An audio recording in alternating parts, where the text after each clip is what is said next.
Hello friends, আমি তমালি। আজকে পুরো বাগানের নতুন ডেকোরেশন দেখাবো। অনেক দিনের স্বপ্ন আজকে পূর্ণ হয়েছে। ছোট্ট জায়গা, চিলেকোঠার ছাদ বাগান, কিন্তু একটু গুছিয়ে রাখার চেষ্টা।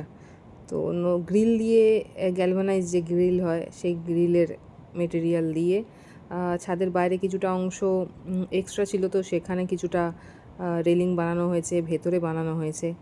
তো দাদাভাইরা অনেক হেল্প করেছে, গাছ খুব ভালোবাসে, নিজেরাই গাছ সরাচ্ছে। অত গাছ তো আমি ওপর থেকে নাবিয়ে সরিয়ে করা সম্ভব নয় একার পক্ষে, তাই এদিকের গাছ ওইদিকে সরিয়ে খুব কষ্ট করে বেচারা করেছে, অনেক হেল্প করেছে। আর তার মাঝখানে বৃষ্টিও এসছে, মানে সব বাধা বিপত্তি পেরিয়ে আপাতত একটা সুন্দর স্বপ্নের বাগান তৈরি করার চেষ্টা করেছি। একটু সময় লেগেছে, একটু না অনেকটা সময় লেগেছে। আপনারা যতদিন ধরে চ্যানেল দেখছেন, প্রায় 9 করে 8-9 বছর হয়ে গেল, 8 বছর তো অবশ্যই। তো এতদিন ধরে যেরকমভাবে কষ্ট করে রেখেছি সেটা আপনারা সবাই দেখেছেন, যারা প্রথম থেকে দেখছেন তারা জানেন। তাই এই কষ্টের ফলকে একেবারে তো যা বৃথা যেতে দেওয়া যায় না। তো রঙও করেছি নিজে হাতে গ্রিলগুলো সব কটা, যাতে আর একটু বেশি মজবুত হয়। রং থাকলে বৃষ্টির জলে খুব একটা বেশি ক্ষতি হবে না।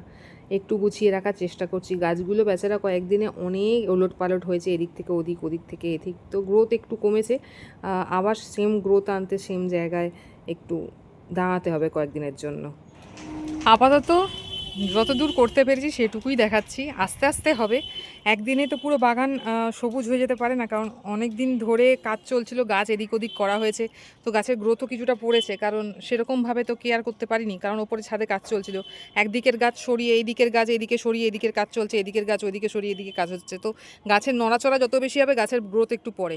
তাও কতটা পরিমাণে আছে আপাতত গোছাতে পেরেছি সেটা দেখাচ্ছি। আজকে জাস্ট চারদিকটা ঘুরিয়ে দেখাচ্ছি। রেলিংগুলো সব গ্যালভানাইজড, আপনার যে সিলভার কালারের যে মেটেরিয়াল সেটা হয়, তাও আমি রং করেছি। এখনও কমপ্লিট পায়াগুলো করা হয়নি, একা হাতে পেরে উঠছি না, তাও ভিডিওটা দেখালাম, অনেকদিন ধরে পেন্ডিং পড়ে আছে। এইগুলো কালো রং করা আছে, প্রথমে অস্ত্র রং দিয়ে তারপরে কালো রং করেছি, যাতে দেখতে ভালো লাগে আর বেশি দিন আরেকটু বেশি লংজিভিটি বাড়ে। অলরেডি এগুলো ওয়েল্ড লংজিভিটি অনেক বেশি, তাও তাও আমি এক্সট্রা করে রং করেছি। তো এই হলো লুকস আপাতত। আমি এখান থেকেই শুরু করি। এই সাইডটা, এখানে তো ট্যাঙ্কি আছে, ট্যাঙ্কির ওই পিছন দিক থেকে, এখানে যেহেতু আমার ছাদটা একটু বাড়ানো ছিল, তো সেখান থেকে আমি ওই জন্য পায়া করে ওখানে বেঞ্চ মতন করেছি। আর সব মানে পাঁচিলের সাথে, ঢালাইয়ের সাথে পুরো একদম মানে লকড করা আছে, যাতে একদম হাওয়া দিলে না উল্টে পড়ে যায়। তো মালবেরি দিয়ে শুরু করছি। এখানে মালবেরি আছে, এখানে দুরন্তর গাছটা, এদিকে টোটাল জোনটাই আমি শুধু প্লুমেরিয়ার করেছি, কারণ প্লুমেরিয়া গাছের খুব একটা বেশি কেয়ার সেরকম লাগে না। তো এমন একটা জায়গায় রেখেছি যেখানে আমার বারবার বেশি যাতায়াত করতে হবে না, ওই দিকটা যেতে আসতে একটু অসুবিধা হয়। আর এখানে আছে আমার চেরির গাছটা, কত বড় হয়ে গেছে দেখুন।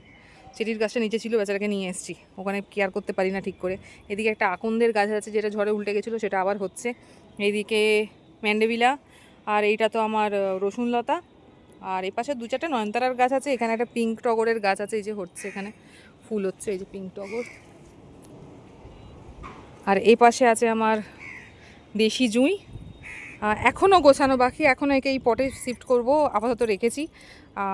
একটা কলকে গাছের চারা পেয়েছি, একটা ক্যাটসক্লয়ের চারা পেয়েছি, সেগুলো এবার আস্তে আস্তে জড়াবো। এইটা তো মাধবীলতা, ডবল মাধবীলতা। এদিকে বৃন্দাবনী চম্পা, আবার কুঁড়ি আসছে। আর এই সাইডটা করে টোটালটা কাঁটা গাছের যত রকমের জিনিস আছে, যত রকমের কাঁটা গাছ জাতীয় আছে, মানে বগনভেলিয়া থেকে শুরু করে পুরো গোলাপের জোন করেছি, কারণ শীতকালে আমি আর শিফট করব না, এখান থেকে আমি উঠে উঠে এখানে কাজ করব, তো যার জন্য এই সাইডটাতে করেছি টোটালটা। আর এই পাশটা যে টোটাল জবা, সামনেরগুলো ফাঁকা রেখেছি এখনও, কারণ শীতকাল আসলে সব ভরে যাবে, ও মানে তখন আর এক্সট্রা করে আর আমাকে কিছু করতে হবে না। আর এছাড়াও প্রচুর গাছ আছে, সেই গাছগুলো ওঠাতে হবে, নিচে বারান্দাতেও প্রচুর গাছ ঠুসে রাখা আছে, জাস্ট এগুলো ওঠাতে হবে। দেখুন এত রোদের মধ্যেও কি সুন্দর টার্টেল ভাইন হয়েছে। তো এই দিকটা টোটালটা জবার জোন আছে। আর এখানে মাঝখানে এই দুটোকে দুপাশে রেখেছি একদম প্রপার দিকে, এইদিকে একটা আছে, এইদিকে একটা আছে, টোটাল জোনে। নাকচম্পা, পদ্ম তো আছেই। এখানে একটা শালুকের গামলা রেখেছি, বাকিগুলো যেহেতু নিচে ছোট গামলা, সেহেতু নিচের দিকে রেখেছি। অসুবিধা সেরকম হচ্ছে না আপাতত, হলে তখন নয় বাইরের দিকে করব। ওখানে নিচে ইচ্ছা করে আমি ওখানে এক্সট্রা করে পাটা লাগিয়েছি পাতিগুলোকে, যাতে ওর ওপরে থাকে, ছাদটা একটু ক্লিয়ার থাকে, বসার জায়গা থাকে, নাহলে একদম বসার জায়গা পাচ্ছি না। দেখুন যা আছে সমস্ত টপ যা আছে রাখার জন্য, জাস্ট ভেতরে একটা রেলিং করেছি, মানে মেন রেলিংয়ের তলাতে একটা পায়া মতন করেছি যাদের মধ্যে রাখা আছে।